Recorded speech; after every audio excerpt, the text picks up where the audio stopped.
আসসালামু আলাইকুম। প্রিয় নবম শ্রেণীর শিক্ষার্থীবৃন্দ কেমন আছো সবাই? আশা করি সবাই ভালো আছো। আমরা জানি সরকারি নির্দেশ মোতাবেক তোমাদের সকলের উপরে রেগুলার কিছু অ্যাসাইনমেন্ট সম্পন্ন করার জন্য নির্দেশ প্রদান করা হয়েছে। সেই নির্দেশ মোতাবেক তোমাদের এই ৩য় সপ্তাহে আছে আইসিটি বিষয়ক প্রথম অ্যাসাইনমেন্ট। তো তোমাদের এই আইসিটি বিষয়ক প্রথম অ্যাসাইনমেন্টের পর্যালোচনামূলক ক্লাসে সবাইকে স্বাগতম। চলো প্রথমেই আমরা দেখে নিই সরকার কর্তৃক কি নির্দেশনা দেওয়া আছে আমাদের প্রথম অ্যাসাইনমেন্ট নিয়ে।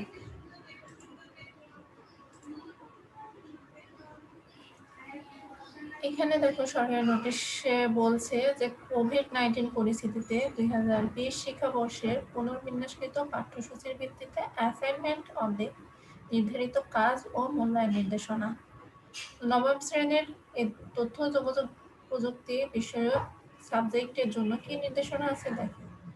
এটা বলছে আমাদের নির্ধারিত কাজ 1 বিষয় ও বিষয়বস্তু শিরোনাম অধ্যায় ও বিষয়বস্তু শিরোনামে বলছে এটা প্রথম অধ্যায়ে ই-লার্নিং অধ্যায় থেকে একটা তোমাদের অ্যাসাইনমেন্ট করতে হবে।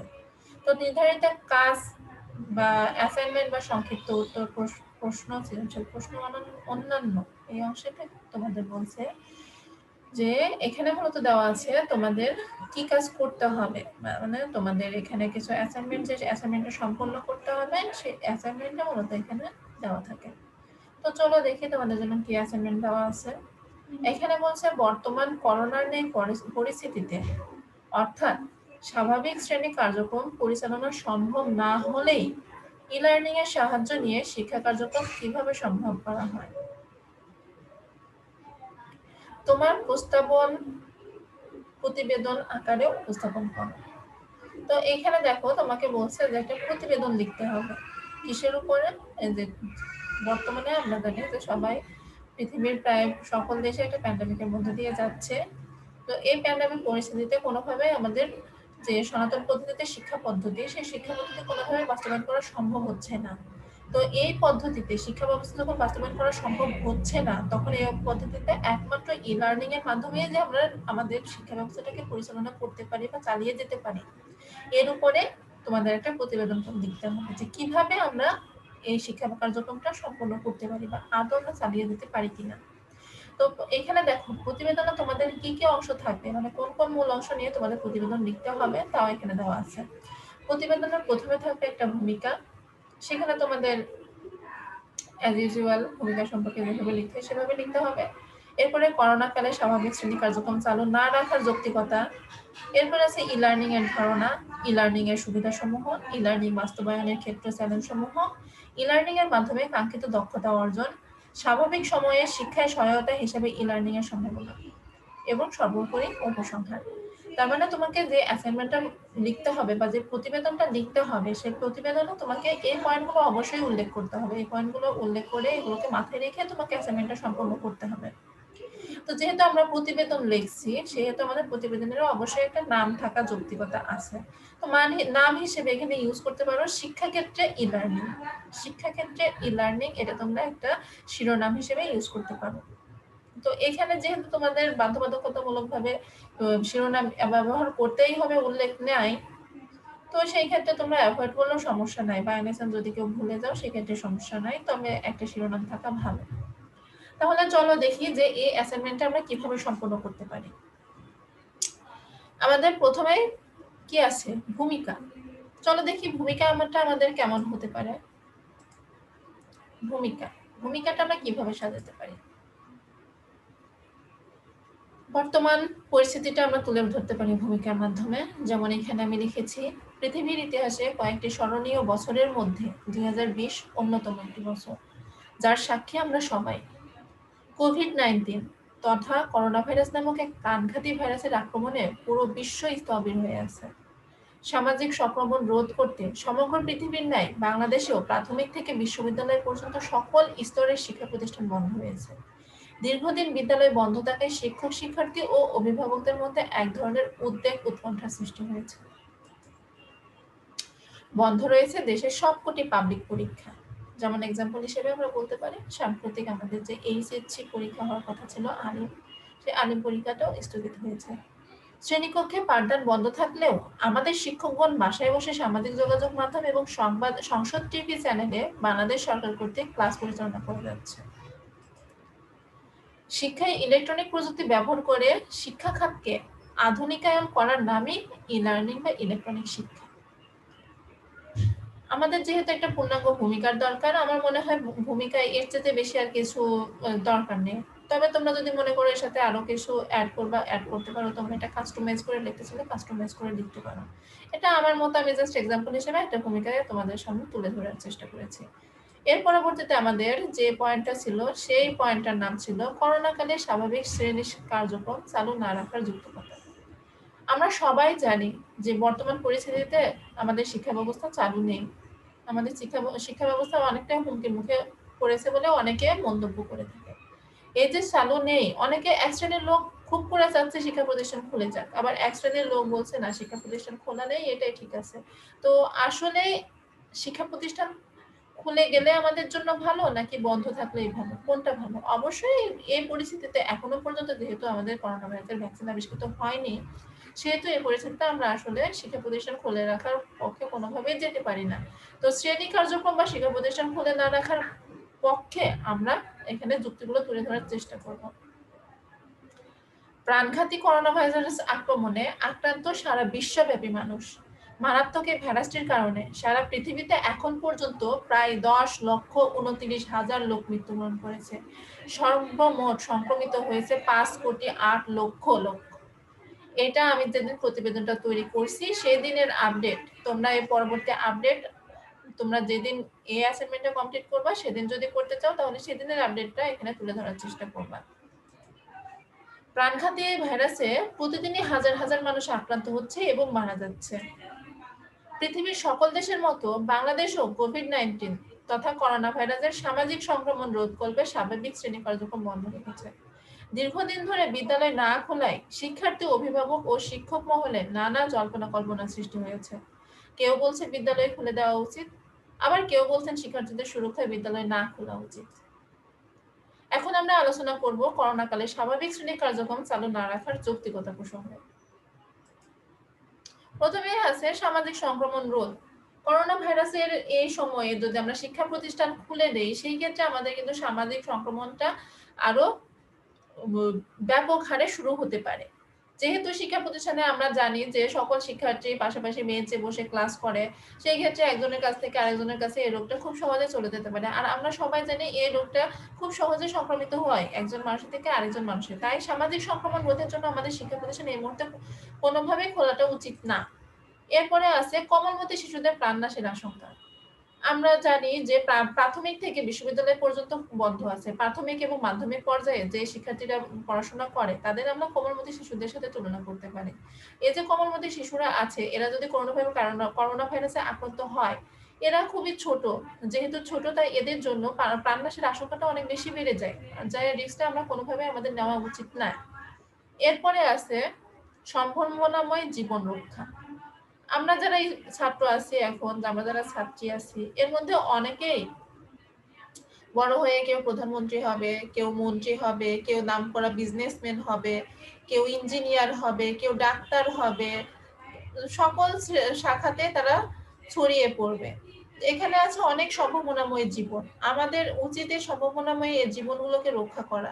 আমরা যদি করোনাকালীন সময়ে বিদ্যালয় খোলা রাখি, তাহলে হয়তো এই সম্ভাবনাময় জীবনের অনেককেই জীবন ঝরে পড়বে, যার ফলে আমাদের সুদূর ভবিষ্যতে এর একটা বিরূপ প্রক্রিয়া পড়বে। তাই আমাদের ভবিষ্যতের কথা চিন্তা করে আমাদের এই মুহূর্তে শিক্ষা প্রতিষ্ঠান না খোলাটাই উত্তম। এরপর আছে বিকল্প পাঠদান। যেহেতু আমাদের শিক্ষা ব্যবস্থা কিন্তু একেবারে থেমে নেই, শিক্ষা ব্যবস্থা আমাদের যে কার্যক্রমটা বন্ধ আছে মানে এই না যে আমাদের শিক্ষা ব্যবস্থা একদমই থেমে আছে। আমরা দেখেছি যে সরকার কর্তৃক সংসদ টিভির মাধ্যমে নিয়মিত ক্লাস পরিচালনা করা হচ্ছে। এরপরে সকল শিক্ষকদের প্রতি সরকার নির্দেশনা মোতাবেক বলা হয়েছে যে তাদের রেগুলার ক্লাস নিতে হবে, সেটা সোশ্যাল মিডিয়া মাধ্যমে হোক বা অনলাইনের মাধ্যমেই হোক, যে মাধ্যমেই হোক না কেন। যেমন আমাদের প্রতিষ্ঠানের সকল শিক্ষকই কিন্তু অনলাইনের মাধ্যমে তোমাদের সাথে কানেক্টেড হয়েছে, সামাজিক যোগাযোগের মাধ্যমে তোমাদের শিক্ষা প্রদানের চেষ্টা করছে, তোমাদের অনলাইনের মাধ্যমে রেগুলার ক্লাস নেওয়া হচ্ছে, তোমাদের জন্য ভিডিও ক্লাস আপলোড করা হচ্ছে। তার মানে আমরা বলতে পারি যে আমাদের শিক্ষা ব্যবস্থাটা একদম থেমে নেই। যেহেতু এখানে আমরা বিকল্প পাঠদানের একটা ব্যবস্থা করেছি, তাই এই মুহূর্তে আমাদের শিক্ষা প্রতিষ্ঠান না খুললেও খুব একটা ক্ষতি হচ্ছে না। আমরা কিন্তু শিক্ষা ব্যবস্থার মধ্যেই আছি। তো এই সকল যুক্তিগুলো থেকে আমরা বলতে পারি যে আমাদের বর্তমান পরিস্থিতি পর্যালোচনা করে এই মুহূর্তে আমাদের কোনোভাবে শ্রেণী কার্যক্রম চালু রাখা যাবে না। এর পরবর্তীতে আমাদের যে পয়েন্টটা ছিল সেটা ছিল হচ্ছে ই লার্নিং এর ধারণা। ই লার্নিং এর ধারণায় মূলত তোমাকে লিখতে হবে ই লার্নিংটা কি, এটাকে তোমাকে এখানে স্পষ্টভাবে তুলে ধরতে হবে। তো চলো দেখি আমি তোমাদের উদাহরণস্বরূপ ই লার্নিং এর ধারণায় কি লিখেছি। আমি লিখেছি ই লার্নিং মানে হলো ইলেকট্রনিক লার্নিং। শিক্ষা কার্যক্রমে ইলেকট্রনিক বিভিন্ন পদ্ধতি ব্যবহার করে পাঠদানকে আরো আকর্ষণীয় ও আধুনিকভাবে প্রদর্শন করার মাধ্যমকে ইলেকট্রনিক লার্নিং বা ই লার্নিং বলে। সিডি রম, ইন্টারনেট, ব্যক্তিগত নেটওয়ার্ক কিংবা টেলিভিশন চ্যানেলের মাধ্যমে ই লার্নিং কার্যক্রম পরিচালিত হয়ে থাকে। পাঠদানের ক্ষেত্রে বিভিন্ন ইলেকট্রনিক্স পদ্ধতি ব্যবহারের মাধ্যমে একজন শিক্ষক খুব সহজে শিক্ষার্থীদের মাঝে বিভিন্ন ভিডিও, ছবি এবং বাস্তবচিত্র তুলে ধরতে পারেন। তবে ই লার্নিং কোনোভাবেই প্রচলিত শিক্ষা ব্যবস্থার বিকল্প নয়, বরং সনাতন পদ্ধতির পরিপূরক হিসেবে কাজ করে। তার মানে আমাদের যে শ্রেণী কার্যক্রম আছে এটার বিকল্প হিসেবে আমরা কোনোভাবে ই লার্নিং কে ব্যবহার করতে পারবো না, কিন্তু কি করতে পারবো, আমাদের সনাতন পদ্ধতিতে আমাদের যে ক্ষতিগুলো হচ্ছে বর্তমান পরিস্থিতি সেই ক্ষতিগুলোর পরিপূরক হিসেবে আমরা ই লার্নিং ব্যবস্থাটাকে গ্রহণ করতে পারি। তো এখানে তোমরা তোমাদের ইচ্ছে মতো কাস্টমাইজ করে লিখতে পারো। আমি জাস্ট এখানে একটা উদাহরণস্বরূপ বা ডেমো স্বরূপ আমি তোমাদের একটা দেখালাম। এর পরবর্তীতে আমাদের যে পয়েন্টটা ছিল সেটা হচ্ছে ই লার্নিং এর সুবিধাসমূহ। এখানে মূলত ইলেকট্রনিক লার্নিং বা অনলাইন শিক্ষা ব্যবস্থা যেটা গড়ে উঠেছে এই শিক্ষা ব্যবস্থার সুবিধাসমূহ তোমাকে এখানে তুলে ধরতে হবে। তো চলো শিক্ষা ই লার্নিং এর সুবিধাসমূহতে আমি কি লিখেছি লিখে আসি। করোনা ভাইরাস কালীন বিদ্যালয় বন্ধ থাকায় আমরা অনেকেই এখন এই ই লার্নিং এর সুবিধাসমূহে সম্পর্কে বাস্তবিকভাবে অবগত। শিক্ষা কার্যক্রমকে অনেক বেশি গতিশীল এবং বোধগম্য করে তোলার জন্য ই লার্নিং এর কোনো বিকল্প নেই। এই যে ই লার্নিং এর সুবিধাসমূহ আলোচনা করা হলো, প্রথমেই আছে পাঠকে সহজ করা। ই লার্নিং এর মাধ্যমে আমরা খুব সহজভাবে একটা পাঠকে উপস্থাপন করতে পারি, কারণ ই লার্নিং এর মাধ্যমে শুধুমাত্র মুখের কথা না, এখানে আমি চাইলে ছবি ইউজ করতে পারি, আমি চাইলে ভিডিও ইউজ করতে পারি, অডিও ইউজ করতে পারি, বিভিন্ন ধরনের কন্টেন্ট, ডিজিটাল কন্টেন্ট ব্যবহার করে আমরা লার্নিংটাকে আরো বেশি আকর্ষণীয় করে তুলতে পারি, যার জন্য ই লার্নিং আমাদের পাঠটাকে আরো বেশি সহজ করে তোলে। এরপরে আছে সহজলভ্য উপকরণ। আমরা যে উপকরণের মাধ্যমে ই লার্নিং এর জন্য সেবা প্রদান করে থাকি এই উপকরণগুলো আমাদের জন্য অনেক বেশি সহজলভ্য হয়ে থাকে। কেন সহজলভ্য হয়ে থাকে? কারণ এখন সচরাচর সবার কাছে আমাদের একটা কম্পিউটার বা ল্যাপটপ থাকে। কম্পিউটার বা ল্যাপটপের মাধ্যমে আমরা ই লার্নিং সেবাটাকে খুব সহজেই প্রদান করতে পারি। তো এই ক্ষেত্রে আবার কি হয়, একবার একটা ই লার্নিং এর জন্য আমি যদি ডেমো ক্লাস তৈরি করি, পরবর্তীতে ওইটাকে জাস্ট এডিট করে করে আমি বাকি ক্লাসগুলো কমপ্লিট করতে পারি। এর জন্য আমাকে বারবার করে লিখতে হচ্ছে না, যেটা আমাদের একটা প্লাস পয়েন্ট। এরপরে আছে আকর্ষণীয় পাঠদান। প্রথমেই বললাম যে ই লার্নিং এ শুধুমাত্র বলে বা হোয়াইট বোর্ডে লিখে না, এখানে আমরা ছবি ইউজ করতে পারি, এখানে আমরা ভিডিও ইউজ করতে পারি, অডিও ইউজ করতে পারি, টেক্সট ইউজ করতে পারি, সকল উপাদান ইউজ করতে পারি। তাই এই পাঠদানটা হয়ে ওঠে আরো বেশি আকর্ষণীয়। এরপর আছে প্রায়োগিক শিক্ষা। এই যে একটা বিষয় সম্পর্কে তোমরা যদি না বুঝো, সেক্ষেত্রে সেই রিলেটেড যদি একটা ভিডিও বা ছবি তোমাদের সামনে আমরা শো করি, তাহলে দেখবা যে বিষয়টা সম্পর্কে তোমরা অনেক সহজেই বুঝে যাচ্ছ। যেখান থেকে আমরা বলতে পারি যে এটা একটা প্রায়োগিক শিক্ষা, মানে এর মাধ্যমে আমরা খুব সহজে তোমাকে বাস্তবিকভাবে প্রায়োগিকভাবে জিনিসটাকে বোঝাতে সক্ষম হই। এরপর আছে সহজবোধ্য উপস্থাপন। সহজবোধ্য উপস্থাপন মানে বিভিন্ন ছবি, বিভিন্ন ভিডিও, অডিওর মাধ্যমে আমরা যে কোনো বিষয়কে খুব সহজভাবে উপস্থাপন করতে পারি। এরপর আছে ঘরে বসে শিক্ষা। যেমন তোমরা এই মুহূর্তে গ্রহণ করতেছো যে শিক্ষা, ঘরে বসে শিক্ষা। ই লার্নিং আছে বলেই আমরা এই শিক্ষাটা গ্রহণ করতে পারছি। যদি ই লার্নিং না থাকতো তাহলে কিন্তু আমরা ঘরে বসে শিক্ষা গ্রহণ করতে পারতাম না। আমাদের শিক্ষা ব্যবস্থা হয়তো আরো বেশি মুষ্টে পড়তো, আরো বেশি ভেঙে পড়তো। এরপর আছে উপকরণ তৈরিতে খরচ কমানো।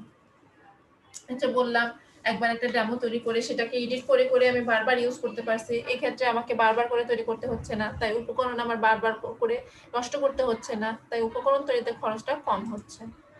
এরপর আছে বিজ্ঞানে এক্সপেরিমেন্ট সহজভাবে প্রদর্শন। আমরা যারা ছাত্রছাত্রী আমরা অনেকেই আছি যারা গ্রামে বসবাস করি, আর অনেকেই আছে যারা শহরে বসবাস করি। শহরের টিচার থেকে গ্রামের যে প্রত্যন্ত অঞ্চল আছে, সেই প্রত্যন্ত অঞ্চলের টিচারগুলো একটু হলেও অজ্ঞ থাকে, বিশেষ করে বিজ্ঞান বিষয়গুলোতে। তো ই-লার্নিং এর মাধ্যমে এমন একটা প্ল্যাটফর্ম তৈরি করছে, যে প্ল্যাটফর্মের মাধ্যমে আমরা শহরের যেকোনো দক্ষ শিক্ষকের কাছ থেকে বিজ্ঞানের এক্সপেরিমেন্টগুলো সহজভাবে গ্রহণ করতে পারছি। বিজ্ঞান রিলেটেড যে সাবজেক্টগুলো আছে, সেই সাবজেক্টের যে টিউটোরিয়ালগুলো আছে, সেই টিউটোরিয়ালগুলো দেখে আমরা বিজ্ঞান সাবজেক্টটাকে আর সহজভাবে শিখতে পারছি। তাই বলা যায় বিজ্ঞানের এক্সপেরিমেন্ট সহজভাবে প্রদর্শনের জন্য ই-লার্নিং এর বিকল্প নেই। এরপরে আছে ঘরে বসে বিভিন্ন প্রশিক্ষণ গ্রহণ। ই-লার্নিং এর মাধ্যমে শুধু যে আমরা অনলাইনে ক্লাস করছি তা না, বিভিন্ন ধরনের প্রশিক্ষণগুলো আমরা ঘরে বসে গ্রহণ করতে পারছি ই-লার্নিং এর মাধ্যমে। সর্বোপরি দেখা যায় ই-লার্নিং এর সুবিধাগুলো সুদূর প্রসারী, এবং এটা বলে শেষ করা যাবে না, অনেক অনেক সুবিধা রয়েছে এখানে। সর্বোপরি এটা আমাদের সময় এবং অর্থের অপচয় দুইটাই রোধ করছে। যেমন আমি অনলাইনে ক্লাসটা আপলোড করে দিলাম তোমাকে, এক্ষেত্রে তুমি তোমার সুবিধা মতো সময়ে তুমি ক্লাসটা দেখে নিতে পারবা। এর জন্য তোমাকে সময় ওয়েস্ট করে বসে থাকতে হচ্ছে না, সময় ওয়েস্ট করে দেখতে হচ্ছে না, তুমি তোমার ফ্রি টাইমে ক্লাসটা দেখে নিতে পারছো। আবার এটা তুমি ঘরে বসেই দেখতে পারছো, তোমার যে স্মার্টফোন আছে বা তোমার যে ডিভাইস আছে সেই ডিভাইসের মাধ্যমে। যেহেতু তোমাকে এর জন্য খুব দূরে আসতে হচ্ছে না, এক্ষেত্রে তোমার অর্থের অপচয়টাও রোধ হচ্ছে। এই ছিল আমাদের ই-লার্নিং এর সুবিধা। এর পরবর্তীতে আমাদের যে পয়েন্ট ছিল, সেই পয়েন্টের নাম হলো ই-লার্নিং বাস্তবায়নের ক্ষেত্রে চ্যালেঞ্জ সমূহ। আমরা তো দেখলাম যে ই-লার্নিং আমাদের জন্য অনেক বেশি হেল্পফুল। ই-লার্নিং এর মাধ্যমে আমরা অনেক সাহায্য সহযোগিতা পাচ্ছি। ই-লার্নিং এর অনেক ক্ষেত্র আছে, কিন্তু আমাদের মতো বাংলাদেশের ক্ষেত্রে ই-লার্নিং এ কিন্তু অনেক বাধাও আছে, যে সেই বাধাগুলো আমাদেরকে অতিক্রম করে তবেই আমরা ই-লার্নিং এর সুবিধাগুলো পাবো। তো চলো দেখি আমরা ই-লার্নিং এর ক্ষেত্রে কোন কোন বাধার সম্মুখীন হচ্ছি। ই-লার্নিং এর অনেক বেশি সুবিধা থাকলেও বাংলাদেশের মতো দেশে ই-লার্নিং বাস্তবায়নে কিছু সীমাবদ্ধতা বা চ্যালেঞ্জ রয়েছে। দেশি লার্নিং বাস্তবায়নে এই চ্যালেঞ্জগুলো অত্যন্ত গুরুত্বপূর্ণ। ই-লার্নিং বাস্তবায়নের ক্ষেত্রে চ্যালেঞ্জ সমূহ হলো, প্রথমেই আছে দারিদ্রতা। আমাদের দেশের সকল মানুষই কিন্তু সমানভাবে একই মধ্যবিত্ত বা উচ্চবিত্ত না। আমাদের দেশের একটা নির্দিষ্ট সীমার লোকজন দারিদ্র সীমার নিচে বসবাস করে। তাদের জন্য কিন্তু ই-লার্নিংটা আসলে একটা চ্যালেঞ্জ। কেন চ্যালেঞ্জ? কারণ আমরা জানি ই-লার্নিং এর জন্য একটা নির্দিষ্ট ডিভাইসের দরকার হয়। হোক সেটা স্মার্টফোন, হোক সেটা ট্যাব, বা হোক সেটা ল্যাপটপ। যেকোনো একটা ডিভাইস আমাকে থাকতে হচ্ছে। যারা দারিদ্র সীমার নিচে বসবাস করে তাদের ক্ষেত্রে কিন্তু এই মোবাইল ফোন বা ল্যাপটপ বা ট্যাব কেনাটা পসিবল হচ্ছে না। তাই আমাদের একটা বড় বাধার সম্মুখীন হচ্ছে এই দারিদ্রতার জন্য, যেটা আমাদের কাটিয়ে উঠতে হবে। এরপরে আছে সচেতনতা সৃষ্টি। আমরা অনেকেই এখনো ই-লার্নিং এর ক্ষেত্রে সচেতন না। আমাদের অনেকের পরিবার দেখবা যে ষষ্ঠ শ্রেণীতে ক্লাস চলতেছে, তারপরেও বাচ্চাদের ওইভাবে গাইড দিচ্ছি না আমরা শিক্ষার জন্য। আবার অনেকেই আছে যে অনলাইনে ক্লাস নিচ্ছে, আমার ইচ্ছা হচ্ছে না আজকে ক্লাস করছি না, অবসরে বসে আছে, গেম খেলে টাইম নষ্ট করতেছে, তারপরে আমি ক্লাস করতেছি না। এই যে অসচেতনতা, এই অসচেতনতা একটা আমাদের বড় বড় চ্যালেঞ্জ ই-লার্নিং বাস্তবায়নের ক্ষেত্রে। এটাও আমাদেরকে কাটিয়ে উঠতে হবে। এরপরে আছে সুবিধার অভাব। অনেক ক্ষেত্রে আমাদের বিভিন্ন ধরনের অসুবিধার সম্মুখীন হতে হয়, বিশেষ করে আমরা যারা গ্রাম অঞ্চলে থাকি তাদের জন্য এই অসুবিধাটা অনেক বেশি। যেমন সেখানে সবচেয়ে বড় অসুবিধা হচ্ছে ইন্টারনেটের অসুবিধা। ইন্টারনেটের সমস্যার কারণে আমরা অনেকেই অনলাইনে ক্লাস করতে পারি না। তো এই যে অসুবিধা, এই অসুবিধাটাকে আমাদের কাটিয়ে উঠতে হবে। এরপর আছে পর্যাপ্ত রিসোর্স তৈরি। আমাদের আসলে ই-লার্নিং এর জন্য, শিক্ষা ব্যবস্থা পরিচালনার জন্য যে পরিমাণ আমাদের রিসোর্স থাকার কথা, সেই পরিমাণ রিসোর্স এখনো আমাদের নেই। এটা এখনো আমাদের জন্য পর্যাপ্ত না। আমাদের আরো অনেক বেশি গবেষণা করতে হবে। ই-লার্নিং এর প্রতি মানুষকে আরো বেশি আগ্রহী করে তোলার জন্য আরো বেশি বিনোদনমূলক আকর্ষণীয় ক্লাস আমাদের তৈরি করতে হবে। সেগুলোর প্রতি ছাত্রছাত্রীদের আগ্রহ বাড়াতে হবে। তবে আমাদের যে ই-লার্নিংটা বাস্তবায়ন সম্ভব হবে, অন্যথায় কোনোভাবে এটা সম্ভব হবে না। সর্বোপরি শিক্ষকদের প্রশিক্ষিতকরণ। আমরা যারা শিক্ষক আছি আমাদের অবশ্যই ই-লার্নিং এর ব্যাপারে প্রশিক্ষিত হতে হবে। আমরা যদি প্রশিক্ষিত না হই তাহলে আমরা ঠিকভাবে ই-লার্নিং এর যে শিক্ষা ব্যবস্থার জন্য যেভাবে ক্লাসরুম তৈরি করার দরকার, যেভাবে পাঠদান তৈরি করার দরকার, সেভাবে যদি আমরা পাঠদান তৈরি করতে না পারি তাহলে সেক্ষেত্রে কোনোভাবে তোমরা ক্লাস করে ইন্টারেস্ট ফিল করবে না, কিউরিয়াস ফিল করবে না, যার ফলে ই-লার্নিং এর প্রতি তোমাদের একটা বিরূপ মনোভাব সৃষ্টি হবে। এই মনোভাব দূর করানোর জন্য শিক্ষকদের প্রশিক্ষিতকরণ অবশ্যই করতে হবে। এরপরে সর্বশেষে যেটা আছে, স্বল্প মূল্যে প্রযুক্তিপূর্ণ সরবরাহ, যেটা প্রথমেই বললাম দারিদ্রতার জন্য আমরা পারছি না যে আমাদের জন্য যে প্রযুক্তির পণ্য দরকার সে পণ্যটা কিনতে।